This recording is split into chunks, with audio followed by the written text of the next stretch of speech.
gente sobre esse cenário que se desenha para as eleições de São Paulo e sobre as perspectivas do Missão, nós vamos receber agora o deputado Kim Kataguiri no Poder Expresso, a quem eu dou meu boa tarde. Deputado, seja muito bem-vindo ao nosso jornal, muito bem-vindo ao SBT News. Deputado, no sábado o senhor anunciou que estava desistindo de concorrer ao governo do estado de São Paulo. Eu queria que o senhor explicasse aqui para os nossos telespectadores os motivos da sua decisão. Boa tarde, Landim, boa tarde a todos os espectadores. Bom, a principal razão, da minha mudança de planos em relação ao governo do estado de São Paulo é a constatação de que o Renan vai vencer as eleições, que ele precisa de uma pessoa que saiba coordenar ao mesmo tempo a escolha de uma equipe econômica para dar robustez, para dar credibilidade, para dar respaldo ao programa desenhado, nosso programa de governo, nosso programa de partido, que é o chamado Livro Amarelo, e ao mesmo tempo tenha experiência dentro do Congresso Nacional para articular a aprovação dessa agenda econômica. Todos, aliás, o Stuhlberger, um dos gestores de fundos mais respeitados do país, disse algo que é muito verdadeiro.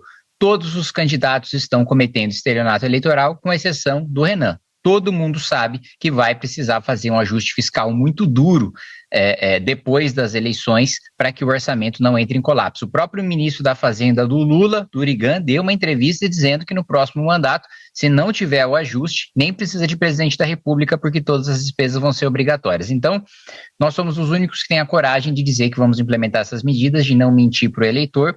Portanto, eu assumo essa posição de, assim que o Renan vence as eleições, ser nomeado como ministro da Reforma de Estado para promover esse ajuste, articular dentro do Congresso Nacional e, ao mesmo tempo, naturalmente, eu disputando a reeleição, eu trago votos para a chapa de deputado federal da Missão, enquanto, naturalmente, faço a minha própria cadeira e, com bastante trabalho, espero fazer também mais cadeiras para o partido além da minha.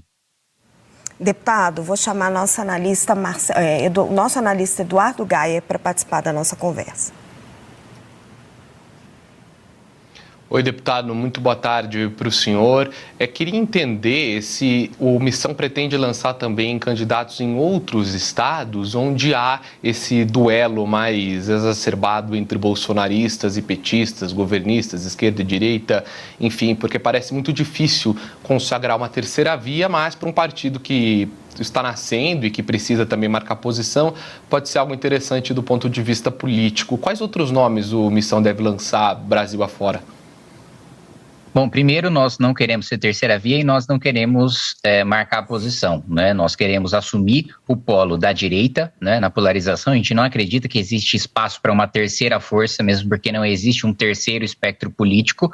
Nós somos os legítimos representantes da direita, que, diferente de Jair Bolsonaro e de Flávio Bolsonaro, não estamos envolvidos em escândalo de corrupção, nunca estivemos em festas em Trancoso com o Forcaro e nunca traímos os ideais da direita promovendo rombo fiscal com PEC kamikaze, nem nomeando petista para a Procuradoria-Geral da República. Então, nós queremos ocupar o nosso lugar de direito de polo da direita em substituição ao Flávio Bolsonaro, que seria a mesma coisa que entregar o Brasil de volta para o PT. Apoiar Flávio Bolsonaro nessas eleições, acho que isso está muito claro, até para os próprios bolsonaristas que admitem isso nos bastidores, é entregar o Brasil para o PT. E do outro ponto, não queremos marcar posição, nós queremos vencer as eleições e, por mais que sejam eleições improváveis, as dos nossos pré-candidatos ao governo, da mesma maneira que de Renan Santos, nós acreditamos que é plenamente possível vencer. Então, há vários estados em que nós temos aí pré-candidatos ao governo, nós temos o Ben Mendes em Minas Gerais, nós temos o Marcelo Brigadeiro em Santa Catarina, nós temos o bombeiro Rafa Luz junto com o Coronel Busnello no Rio de Janeiro, nós temos Luiz França no Paraná, nós temos também o candidato André no Maranhão. Então, em Pernambuco tem o Renan Ralais também. Nós temos, então, vários nomes ao redor do Brasil. Candidaturas ao Senado também, do Hélio Seco, no Rio de Janeiro. E a ideia não é só levar o nome do partido para a televisão, a ideia é eleger bancadas estaduais, bancadas federais, ter governadores eleitos, ter senadores eleitos e eleger o presidente da República. Deputado, aqui em São Paulo, com a sua desistência, quais seriam bons nomes para serem candidatos a governador aqui no estado? Olha, Raquel, o que eu posso te adiantar é que nós já temos dois nomes em mente, dois possíveis nomes em mente, que nós já estamos conversando com eles, ambos estão filiados à missão, naturalmente, que se um deles topar ser o nosso pré-candidato ao governo do estado, nós lançaremos. É importante para a gente ter um pré-candidato no estado, no maior colégio eleitoral do país, e em não dando certo com nenhum desses dois, não vamos apoiar ninguém. A diretriz do Partido Missão em todo o Brasil é ou temos candidaturas próprias ou não temos apoio para ninguém, mesmo porque não é do nosso interesse negociar cargo, nós não nos elegemos com cargo, nós não nos elegemos com assessores, com emendas parlamentares, não nos interessa um pedaço do orçamento em troca do nosso apoio, interessa levar o nosso projeto em frente. Agora, evidentemente que a sua próxima curiosidade seria quem são esses nomes, mas isso ainda não posso falar. Deputado, mas não apoiar um dos lados não significa dar força para o outro? Não, eu acho que a eleição depende da competência de cada pré-candidato, né? Se alguém conta aí com o nosso apoio para vencer as eleições, está fazendo um trabalho bastante incompetente com a própria pré-candidatura, porque você não pode depender, né, de força de terceiros para implementar o seu próprio projeto, né? Da mesma maneira que a pré-candidatura do Renan Santos, né, se ela beneficia ou se ela prejudica candidatos quaisquer, não nos interessa, né? Interessa a esses pré-candidatos. O que interessa para a gente é vencer as eleições, né, e implementar o nosso projeto. E se não for para vencer com um projeto que, de fato, transforme o estado de São Paulo ou transforme outros estados ou implementem a visão de país desenvolvido, de país rico, de país poderoso, de país livre que nós temos, não nos interessa implementar o projeto de outras pessoas que a gente sabe que ou tem envolvimento em escândalo de corrupção, ou são incompetentes, ou simplesmente não tem aqueles valores que nós acreditamos que precisam ser levados em frente no estado ou no país. Deputado, vou chamar a Marcela Matos para participar da nossa conversa. Boa tarde, deputado. O senhor disse que vocês são os legítimos representantes da direita, né? Mas no que vocês, de fato, em termos de agenda, de propostas, vocês se diferenciam hoje da agenda, por exemplo, do PL? E eu também gostaria que o senhor falasse um pouquinho das metas para o Congresso, né? Quantos deputados e senadores vocês pretendem eleger neste ano? Bom, primeiro, em relação a valores, né, nós somos honestos, nós não estamos envolvidos em escândalos de corrupção, diferente do Valdemar da Costa Neto, que foi preso no mensalão, e do Flávio Bolsonaro, que recebeu dinheiro de Daniel Vorcaro, nós não temos nenhum envolvimento disso. Em relação ao programa, não tem nem como a gente apontar as diferenças entre os nossos programas para defesa, meio ambiente, saúde, educação, economia, porque não existe programa do PL para comparar. O PL é um partido do Centrão. O Flávio Bolsonaro, quando perguntaram para ele quais eram as suas propostas, ele falou que não poderia revelar, senão seria atacado. Eu acho que alguém precisa ensinar para ele que a eleição, a ideia é justamente essa, né? Você colocar o seu plano, você ser atacado e você defender o seu plano, né? Então, primeiro ponto, nós temos um programa, e é um programa bastante robusto. Eu vou falar para você da área que ficou sobre a minha competência, que é a área de reforma do Estado, né? Nós defendemos uma desindexação dos benefícios previdenciários em relação ao salário mínimo, uma revisão e desvinculação das receitas, da receita corrente líquida e da receita de impostos do piso da saúde e da educação, um corte, uma revisão de 200 bilhões de reais em privilégios tributários que nós temos sequestrados no orçamento público por uma elite privada, acabar com super salários e férias de 60 dias. Aliás, hoje saiu uma excelente matéria na Folha de São Paulo, do Rafael de Cunto, mostrando que em protesto aos super salários, o Ministério Público e o Judiciário estão aí trocando os super salários por 170 dias de férias, ou seja, cada dia trabalhado vai ser um dia folgado. Isso vai acabar completamente no nosso governo, né, quando o Renan Santos foi eleito presidente da República. Férias de 60 dias, muito mais férias de 170 dias, super salários que hoje já somam 15 bilhões só no âmbito da União, sem contar os estados, sem contar as carreiras jurídicas de alguns municípios também do Executivo que acumulam esses super salários. Revisão de emendas parlamentares, nós vamos desvincular as emendas parlamentares também da receita de impostos. Não faz sentido o incentivo do Congresso Nacional ser arrecadar cada vez mais. Quanto mais o país arrecada, mais emenda você tem. Não, a gente vai vincular as emendas às despesas discricionárias. Então, quanto mais despesa obrigatória o Congresso Nacional cortar, quanto mais ajuste, quanto mais responsável for o Congresso, mais emendas vão existir. Óbvio que no nosso mundo ideal, nós acabaríamos com a emenda. Não é papel do parlamento executar o orçamento. Mas, como nós não temos essa realidade política, vamos utilizar o incentivo que hoje o parlamento tem, que são as emendas, para algo republicano, por mais que não seja a intenção do parlamento. Outro ponto importante falar é a lei de responsabilidade gerencial.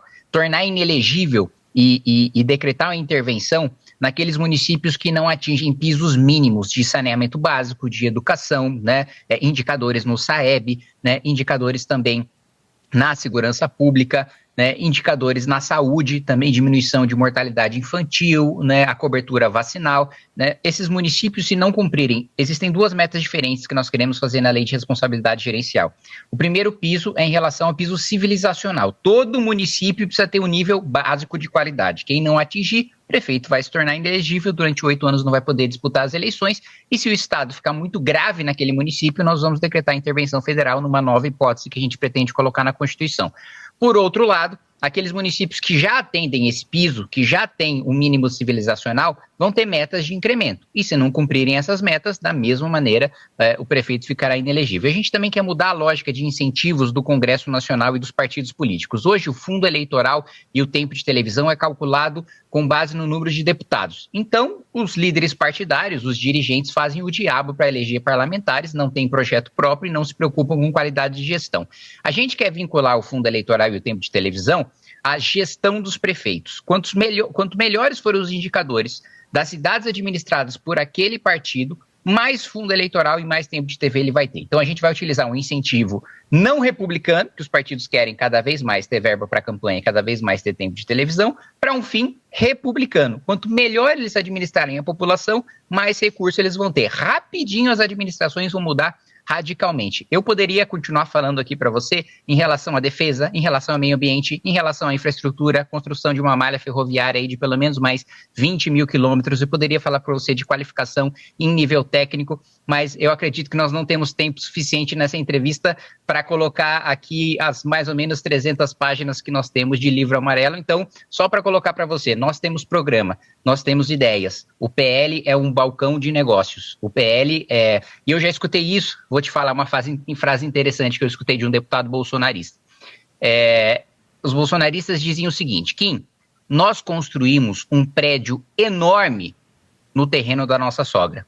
A sogra é o Valdemar da Costa Neto. Então, assim, nós temos uma diferença muito fundamental em termos programáticos, em termos de visão de mundo, com aquilo que é o PL, que no final das contas é o Valdemar fazendo negócio. Tem gente republicana, tem gente decente no PL? Tem, mas no final das contas está todo mundo na mão do Valdemar. Deputado, o senhor tem buscado nomes para a equipe econômica do Renan Santos. Quem seriam os economistas que iriam auxiliar Renan Santos no seu programa econômico? Bom, eu comecei agora, né? Ainda não fiz nenhum convite, ainda não tive nenhuma conversa, mas eu vou repetir para você o que eu disse no meu evento, né? Mais uma vez, repetindo, não convidei, não conversei com essas pessoas, mas o meu mandato inteiro eu me inspirei, eu li os artigos, li alguns livros de pessoas como o Marcos Mendes, o Marcos Lisboa, economistas do Plano Real, né, o Pércio Arida, né, estive inclusive pessoalmente um tempo atrás num debate no CDPP junto com o Pércio Arida. Aliás, boa parte do programa econômico do Partido Missão se baseia no trabalho do CDPP, que tem também a Ana Carla Abrão, outro nome também bastante importante, acho que já falei do Marcos Mendes, falei do Marcos Lisboa, da Zeina Latif também, que foi economista, foi secretária de Estado, foi economista-chefe da XP. Eu colocaria ali também a Laura Miller, professora Laura Miller do INSPER, que acho que tem uma pesquisa voltada, a economia voltada ao enfrentamento à pobreza bastante importante também, foi secretária de Estado. Então, vários nomes que são heterodoxos. Eu adicionaria também o Samuel Pessoa, né, que é um economista brilhante, leio sua coluna na Folha de São Paulo e tem pontuações bastante importantes sobre o nosso orçamento. O Mansueto também é um nome respeitadíssimo e do qual eu bebo da fonte. Então, assim, a nossa linha é uma linha ortodoxa e, em termos de ousadia política, o Milei, né? A gente teria coragem de fazer uma lei ônibus, como ele fez, propondo todo o ajuste fiscal duríssimo de uma vez, acabando com os subsídios, acabando com os privilégios tributários, acabando com as vinculações orçamentárias que nós temos de uma vez só, para radicalmente fazer uma redução de juros com base no ajuste fiscal, sair do cenário de dominância fiscal que nós estamos hoje, em que a política monetária não tem mais para onde ir. Aliás, sobre a última decisão, a última reunião do Copom, eu tenho escutado muito do mercado de que o Banco Central tombinou, né, falando do Tombini, quando baixou o juro na marretada no governo Dilma, e eu concordo com essa avaliação. Acho que a gente, promovendo o ajuste muito radical, dando um choque de credibilidade para o país, a gente não só consegue reduzir juros, porque todo mundo vai ver que a gente vai ter capacidade no longo prazo, sustentabilidade fiscal, para poder pagar nossa dívida, e, portanto, a gente vai conseguir financiar o Estado a juros mais baratos, ao mesmo tempo que a gente dá credibilidade para investimentos estrangeiros também. Quero agradecer muito ao deputado Kim Kataguiri pela sua entrevista aqui ao Poder Expresso. Deputado, seja sempre muito bem-vindo. Já fica aqui um convite para uma próxima. Muito obrigada. Uma boa tarde para o senhor. Boa tarde, e já fica aqui o meu aceite para o próximo convite. Um abraço. Obrigada, deputado.